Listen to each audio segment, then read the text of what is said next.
हिंदू धर्म में जो हमारे पितर हैं, जिन्हें हम पूर्वज भी कहते हैं, इन्हें पितृलोक से मृत्युलोक में भेजा जाता है और ये सर्वप्रथम हमारे घरों में आते हैं। तो जो ये आपकी सारी तिथियां आ जाएंगी, जैसे द्वितीय, तृतीया, चतुर्थी, पंचमी, प्रदोष, एकादशी, सब कुछ आ जाएगा। ऐसे में जिन दिनों पर आपके पितृ इस दुनिया को छोड़ करके गए थे, उसी दिनों पर आपको उनका श्राद्ध करना है।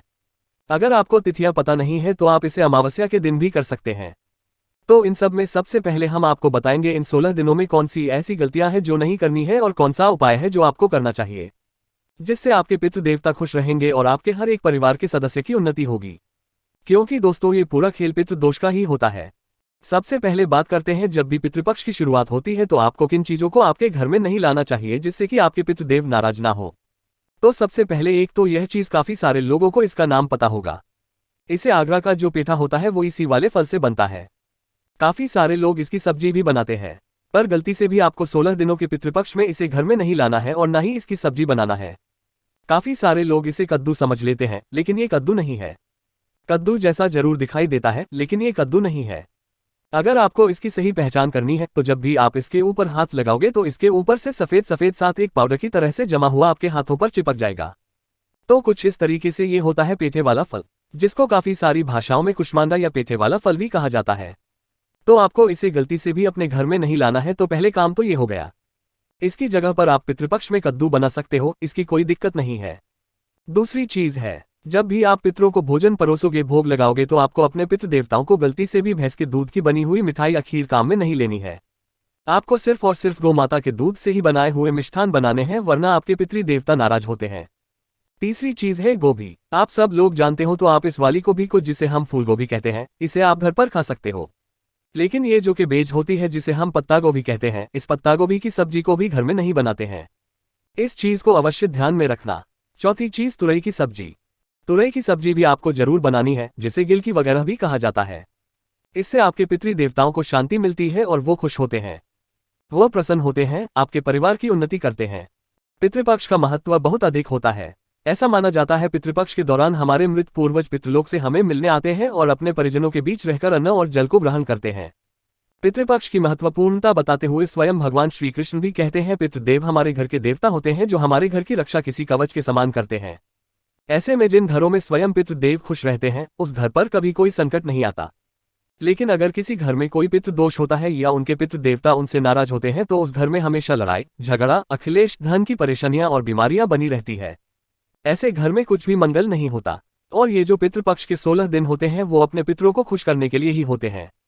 लेकिन आपको कैसे पता लग सकता है आपके घर में पितृ दोष है भी या नहीं? तुम मित्रों, इस वीडियो में हम इसी विषय के बारे में आपको बताएंगे। साथ ही आपको ये भी बताएंगे कि आप कैसे पता लगा सकते हैं आपके घर में पितृदोष है या नहीं है। इस तरीके से आपको लक्षण दिखाई देंगे। साथ ही क्या क्या उपाय आपको करना है, पूरा इस वीडियो में हम लोग जानेंगे।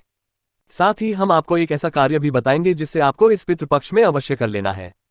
अगर आप ये कार्य नहीं करते तो आपके पितृ देवता आपसे नाराज हो सकते हैं, आपके घर परिवार में संकट आ सकता है, जीवन की खुशियों को नजर लग सकती है। मित्रों, सबसे पहले हम आपको बता दें, ये जो भी जानकारी हम आपको बताने वाले हैं इसका उल्लेख शिव महापुराण में किया गया है। बस हम आपके सामने इसे आसान भाषा में बता रहे हैं। तो आइए जानते हैं इसे विस्तार से। मित्रों, श्राद्ध पक्ष यानी जो ये पितृपक्ष की जब भी शुरुआत होती है तो जो भी हमारे पितृ देवता हैं, या फिर जो पहले काम तो ये हो गया आपको कौन कौन सी चीजों से दूर रहना है। और हमने जो ये 3 चीजें बताई है उसे गलती से भी मत लेकर के आना। अब जान लेते हैं घर में पितृदोष होने पर कैसे लक्षण दिखाई देते हैं। जब भी किसी घर में पितृदोष होता है तब घर में बीमारियों का डेरा होता है। परिवार के सदस्य हमेशा अस्वस्थ रहते हैं। वैवाहिक जीवन में सदा तनाव बना रहता है। पति पत्नी के बीच आए दिन झगड़े होते हैं। परिवार में एकता नहीं होती। अक्सर घर में क्लेश होते हैं। घर के सदस्यों को मानसिक शांति नहीं मिलती। बिना बात के घर में लड़ाई झगड़े होने लगते हैं। ये सब पितृदोष के लक्षण हैं। पितृदोष होने पर अक्सर विवाह या मांगलिक कार्य में बाधाएं उत्पन्न होती है।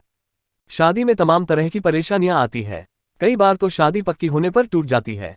वंश की वृद्धि का ना होना भी पितृदोष का कारण है। ऐसे लाख जतन के बाद भी शादी के कई सालों तक संतान सुख नहीं मिल पाता। अगर संतान सुख मिल भी जाए तो बच्चा विकलांग या पैदा होते ही उसकी मृत्यु हो जाती है। पितृदोष होने पर नौकरी और बिजनेस में अक्सर घाटा होना, कार्यस्थल पर आर्थिक के साथ मानसिक परेशानियां झेलनी पड़ती है।